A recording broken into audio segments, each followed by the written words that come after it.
क्या हुआ गणेश? तुम्हारा और तुम्हारे मूषकों का पेट नहीं भरा क्या?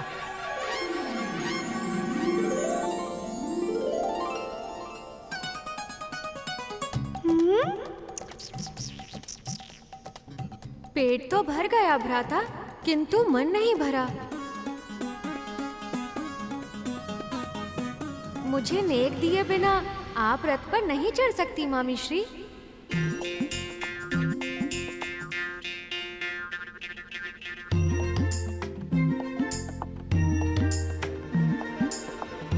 स्वामी,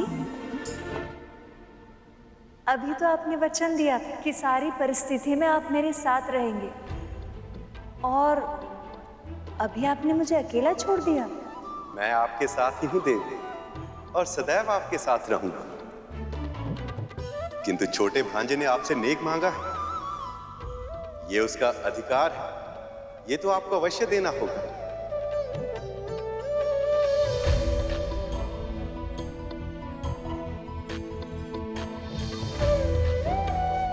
गणेश, आप बुद्धि के देवता हैं और मैं धन वैभव की देवी, और जब बुद्धि ही ना हो तो धन कैसे प्राप्त कर सकते हैं।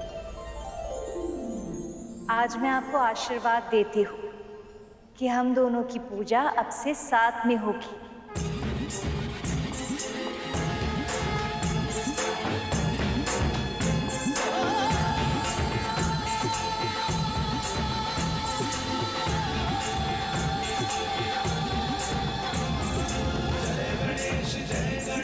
जो हम दोनों का स्मरण साथ में करेगा, वो ज्ञान और सफलता दोनों पाएगा, सदैव सुखी रहेगा।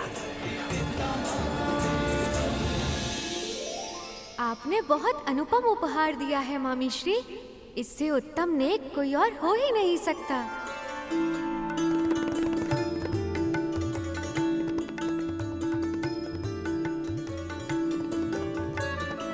आइए देवी।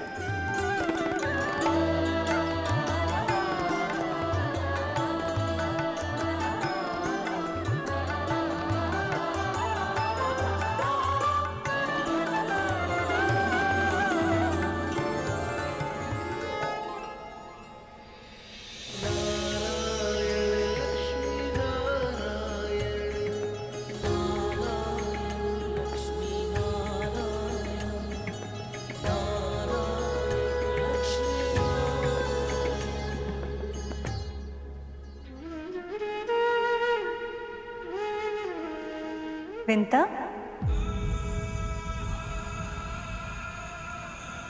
तुम वहां क्यों खड़ी हो? तुम्हें हमारे साथ वैकुंठ चलना है। मैं वैकुंठ? प्रभु विष्णु के धाम?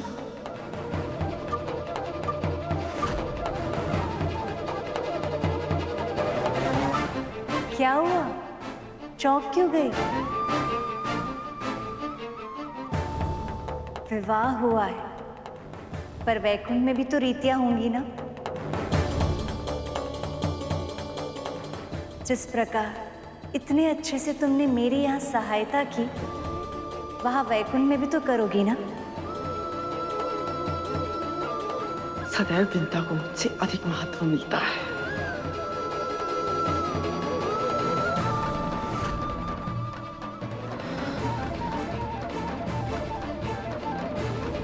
पर माँ, मैं कैसे? नहीं नहीं माँ, मैं नहीं आ सकती वहाँ।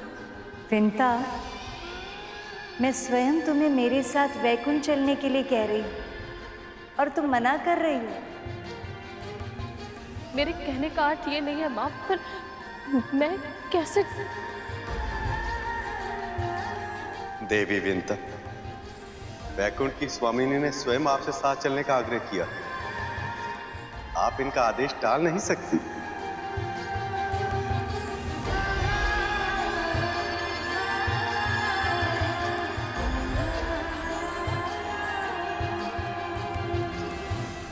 प्रभु, स्वागत की तैयारियां करने के लिए हमें आपसे पहले पहुंचना होगा। आज्ञा दीजिए।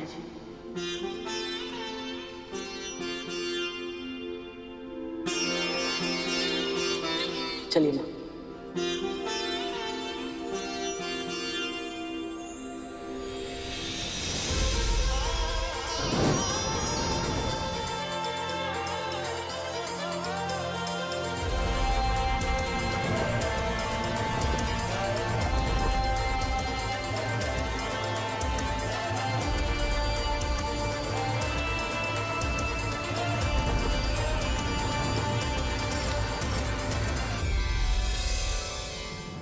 रुको कद्रू,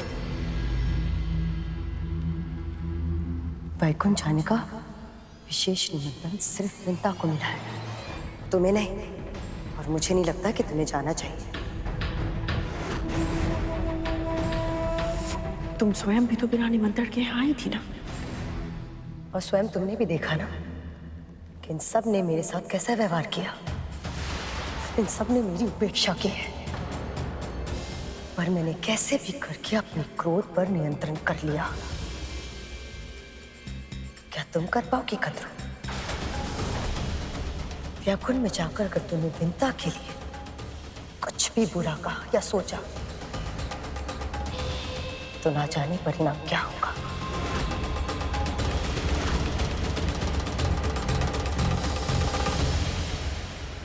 यदि प्रभु विष्णु और देवी लक्ष्मी मुझसे रुष्ट हो गए, तो अपने पुत्रों के लिए अमृत पाने का मेरा स्वप्न ही रह जाएगा।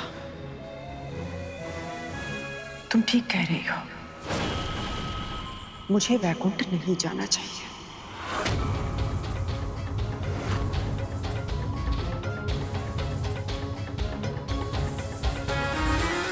तू जितना होना चाहती है विंता, उड़ ले। एक बार, बस एक बार मेरे पुत्रों को अमृत मिल गया, तो फिर उन्हें तेरे करुण से कोई संकट नहीं होगा।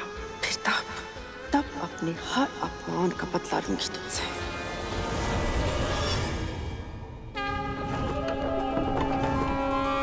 अद्भुत, अविश्वसनीय, कितना सुंदर है ये लोग।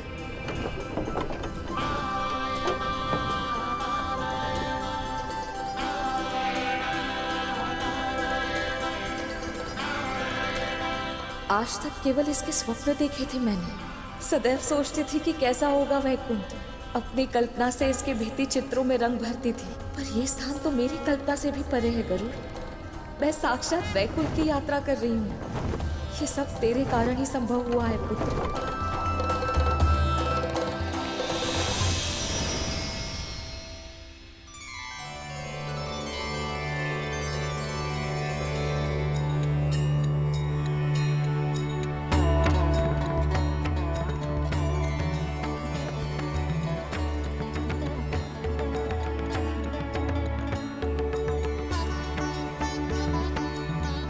मुझे तो विश्वास ही नहीं हो रहा गरुड़,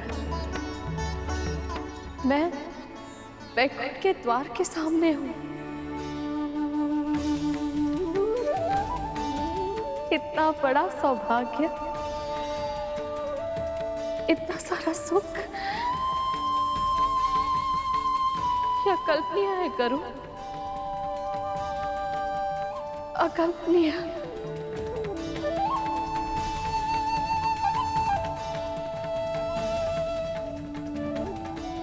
विंता, आओ आओ। अच्छा हुआ तुम तनिक पहले ही आ गई। एक बार तुम भी देख लो, गृह प्रवेश की कोई सामग्री छूट तो नहीं गई?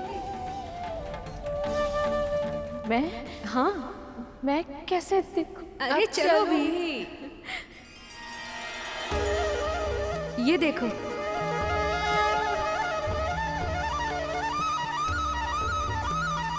देखो ना विंता, कोई सामग्री छूट तो नहीं गई?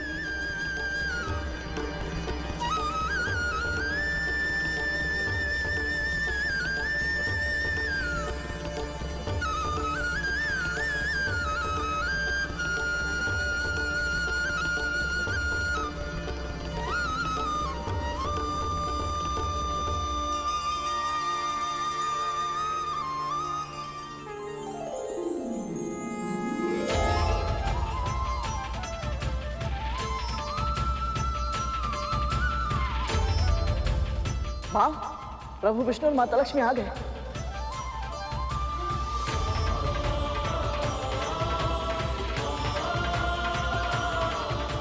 मुझे सदा से ज्ञात था कि समुद्र मंथन कराने से हमारा मिलन अवश्य होगा। और आज आपको अपने साथ वैकुंठ लाते हुए मेरे सारे प्रयास सफल होने का अनुभव हो रहा है मुझे।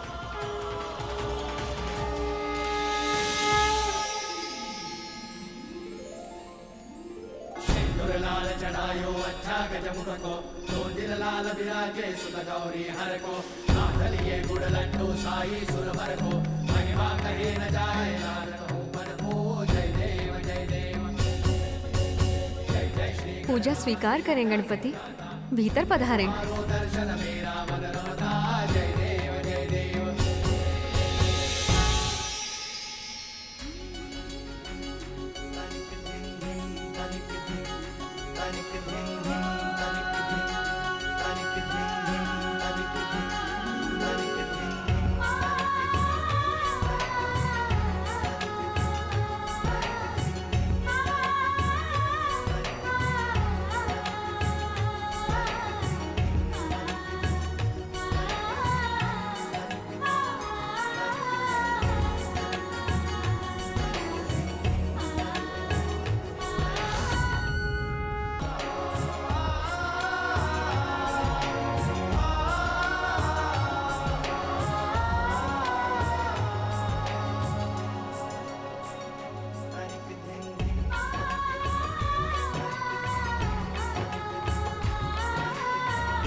सुमनत वंदित सुंदरी माधवी चंद्र सहोदरी है ममाए।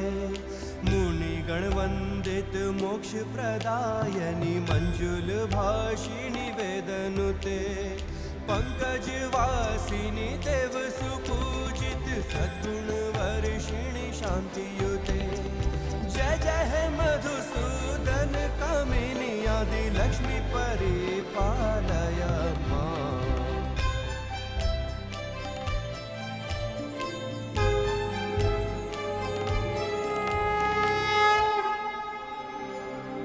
माँ अरुंधति, माँ अनुसुया, जिस आत्मीयता से आपने मेरा स्वागत किया उससे मैं अभिभूत हो गई। गरुड़,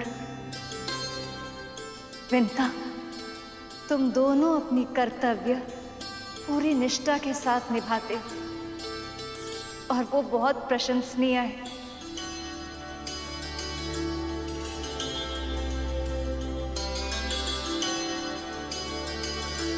और सबसे अधिक धन्यवाद मैं आपको कहना चाहती हूँ स्वामी।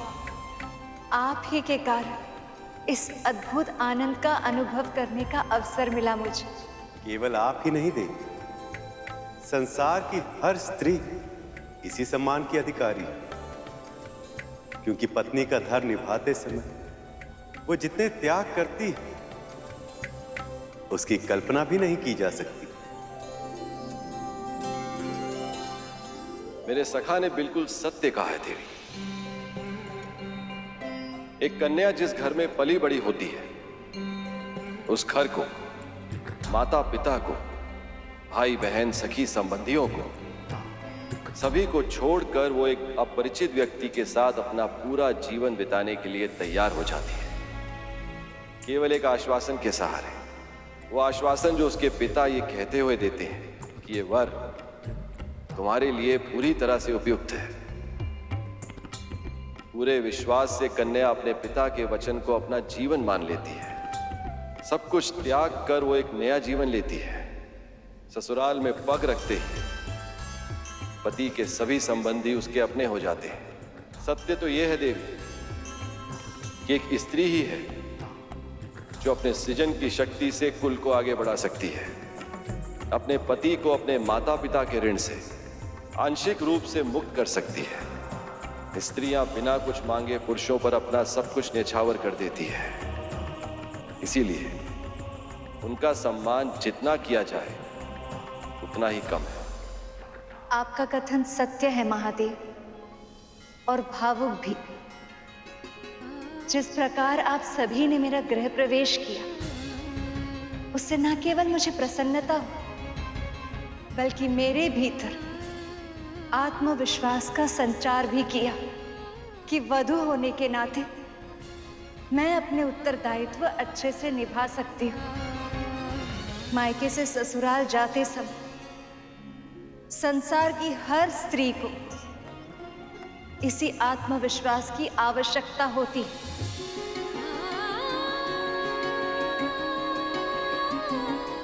इसलिए मैं ये संकल्प लेती हूँ स्वामी, आज से जो भी परिवार अपने बहू का गृह प्रवेश इन सब संस्कारों के साथ करेगा, मैं स्वयं उस स्त्री के भीतर स्थिर निवास करके उसे गृह लक्ष्मी बनाऊंगी।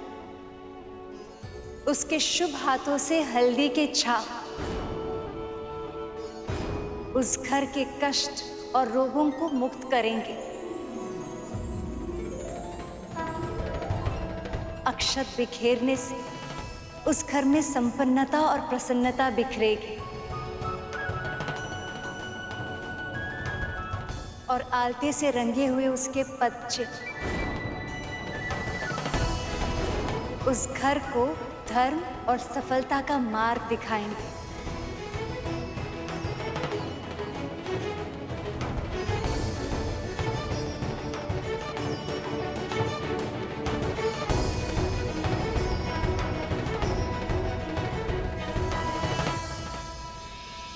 तुम सब मानते हो कि हमारे प्रतियोगी केवल देवता हैं,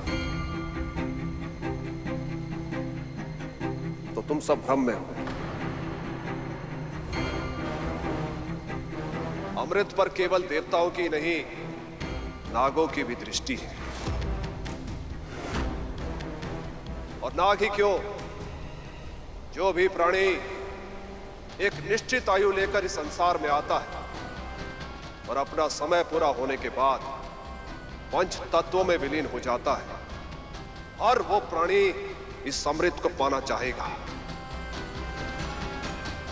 इसीलिए हमारा पूरा ध्यान अपने लक्ष्य पर केंद्रित होना चाहिए, ताकि अमृत प्रकट होते ही सबसे पहले हम उसे छीन सके।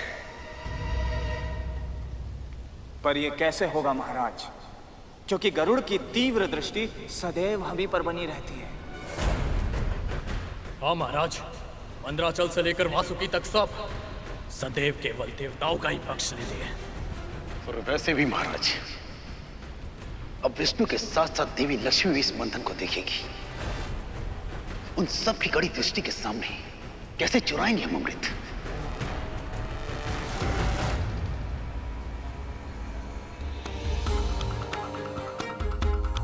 नारायण नारायण।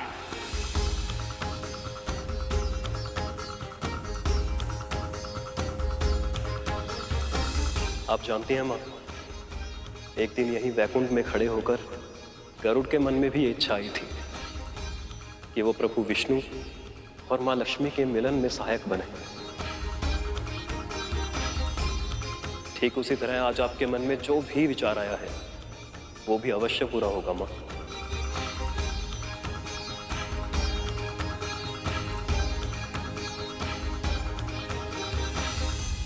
वैसे सखी, जब से आपने स्वयंवर में नारायण को चुना है, तब से मेरे भीतर एक प्रश्न उमड़ रहा है। कहाँ तो आप मृगनयनी, मनमोहक लाल गालों वाली रूपमती देवी, और कहाँ ये नारायण जो कभी तो सलोने दिखाई देते हैं और कभी सांवला श्याम रंग धारण कर लेते हैं। आप कमल पुष्प पर विराजती हैं और ये विशाल सर्प पर।